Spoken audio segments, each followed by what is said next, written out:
kind of what we expected, at least here in game one. And, you know, honestly, on both sides, they have pretty good compositions, more of a standard that we're used to seeing. The Lunox is in an interesting position, too, because I feel like you see the Lunox players right now that have been playing it die a lot. Yeah. And part of the job, I feel like, as a Lunox is to do that, like, get some of those ultimates or those battle spells out, utilizing the brilliance, and then you're able to pop off and scale up really well. So we'll see if that happens here for CG. Yeah, for me, I feel like playing Lunox is, you gotta be a businessman, right? Like, you will die, but how much do you get in return? If I kill to die, worth. If Businessman math. Yeah, there you go. Name math.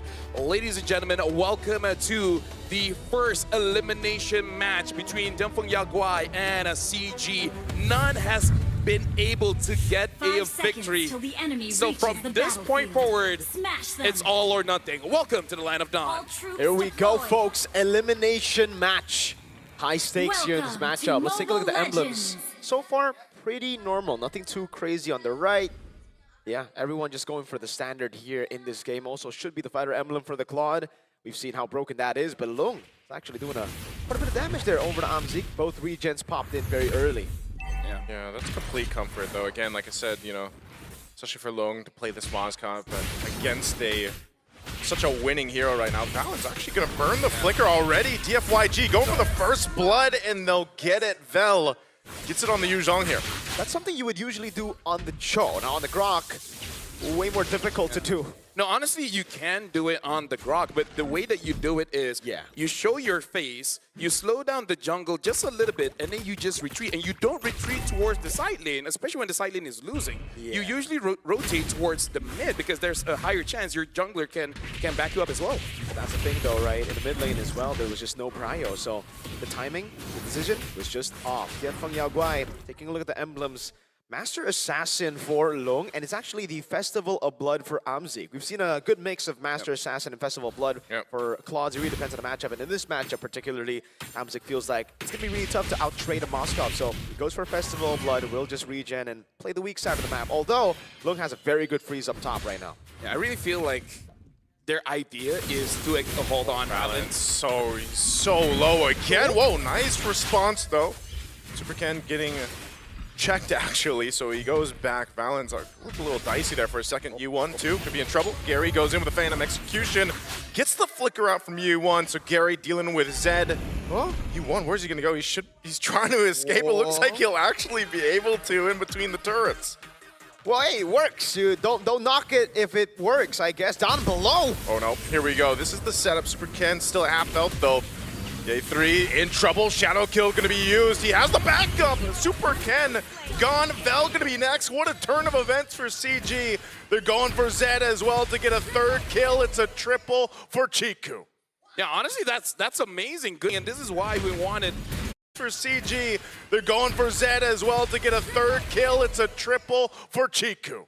Yeah, honestly, that's amazing. Good timing, and this is why we wanted more of a playmaker for year 3, able to get good trades, and then good rotation coming in from Chiku. Now, DFYG, I don't think they can really contest this, right? Yeah, probably shouldn't. But either ways, U1 has to be careful, man. Like, that kind of positioning on that Valentina, you should not be doing that. You cannot give more kills to CG, like, without them trying. Yeah, the mid prio again now has gone over to CG Esports. I would say very, very sloppy as well from Super Ken there. Goes for the quad shadow, but delays the quad shadow. I understand what he was trying to do, but in this position, it's either you go in full or you back away. Because if you delay the quad shadow and you go shadow kill earlier, you saw he was just stuck there. Yeah, the quad shadow was down right as the shadow kill came out.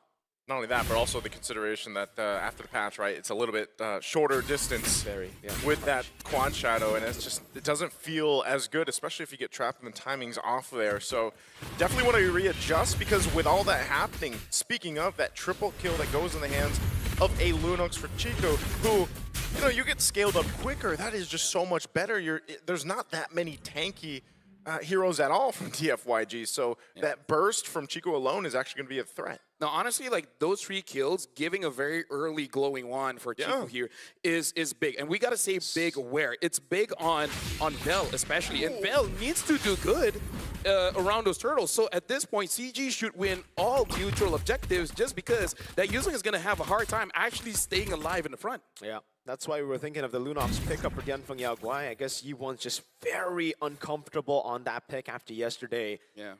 And now Vel gets the 100 strike, but that's a very quick War Axe by Gary.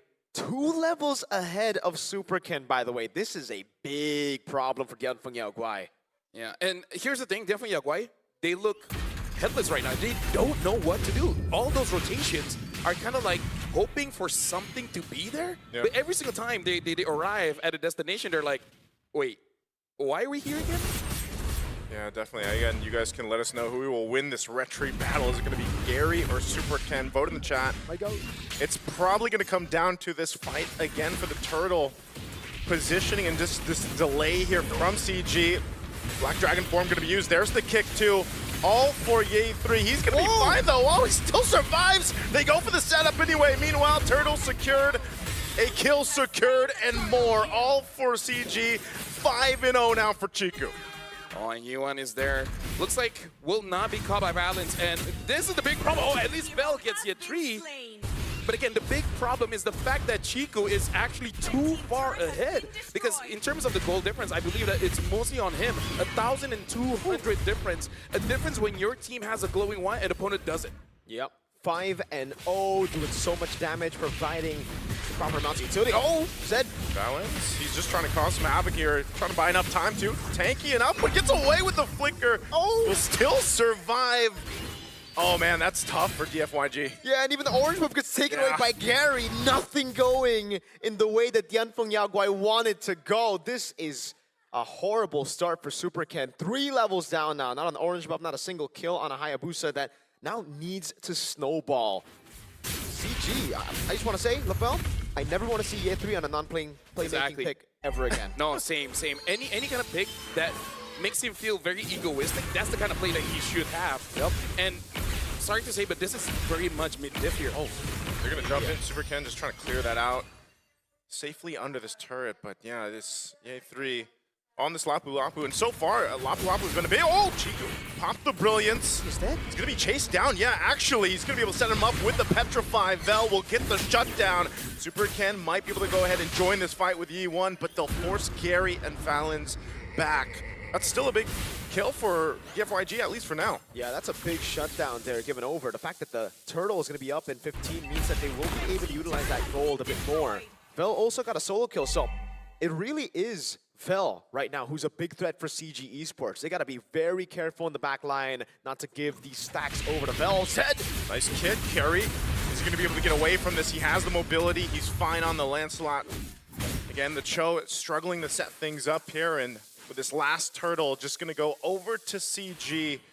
Valens might just continue to try to delay Super Ken in the jungle. Yeah, and the big problem here is that the fact that Amzig has not been disrupted at all. Like, CG is looking very scary now. Once Amzig, honestly at this point, even gets 2 items, it might be too much for Dianfeng Yaoguai. It's really, really tough. Now Vel walled off Fury's knife. Yep, tech charge in. Vel gets just closed in with the wall, that rampart. So Vel being one of the forefronts of this lineup right now, just getting taken out. The gold lead continues to build. Yeah, Mirko, look at the jungle gold difference here. What does Dianfeng Yaoguai have to do? They just got to fight, I guess. Oh, Zed wants to go for the fight. The kick is through. Amzik going to be fine on the defense, but Zed all left alone, going to get chased down, collapsed on, and gone. We continue to see the Cho struggle. Yeah.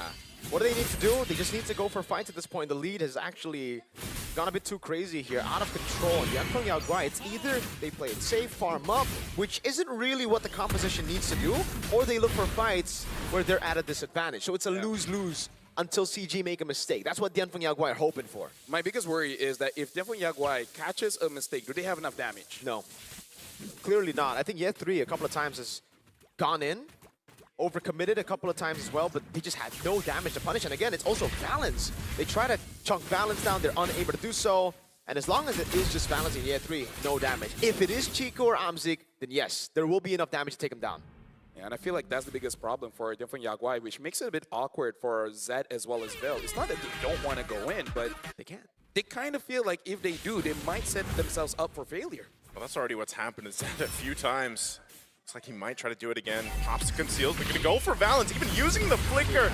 Tech charges on the defense. They're going to chase him. The Petrify. Super Ken on the chase. They're dealing with it, but Yi1 caught on the backside. Now Super Ken in trouble as well. The shadow kill won't save him as a double comes through for the A3. A bit of a desperation move there, especially kicking Valens. And like I said, not enough damage, and they were punished.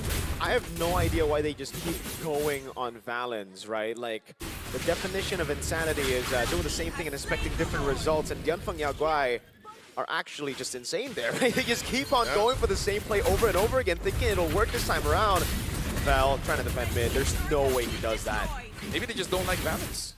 Maybe they don't like his face. Yeah, they took away his Cho, and now they try to kill him, but Valens is like, dude, I'm not on Cho this time. You can't do that. I have a tech charge. I'm on Grok. I love Grok. You can't spell Grok without OK. Or Rock. Yeah. I don't. You guys covered it. Yeah.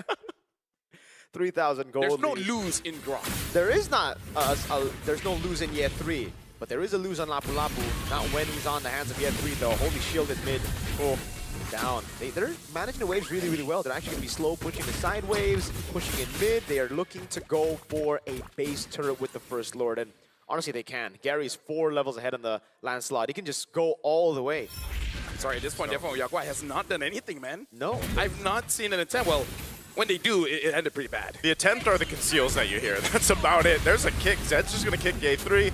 They want to deal with this. Vel is gone, deleted, dusted, and gone again. Double kill. Yi1 going to be in trouble trying to get away as the A3 chasing down. They still have the Lord. Even with Chiku gone, CG might want to end it here. They have enough damage. There it is. Amzik finally being able to shine, and Gary will clean up the kills as they go for one more. A shadow kill to delay it, and that will be game of 1 going over to CG.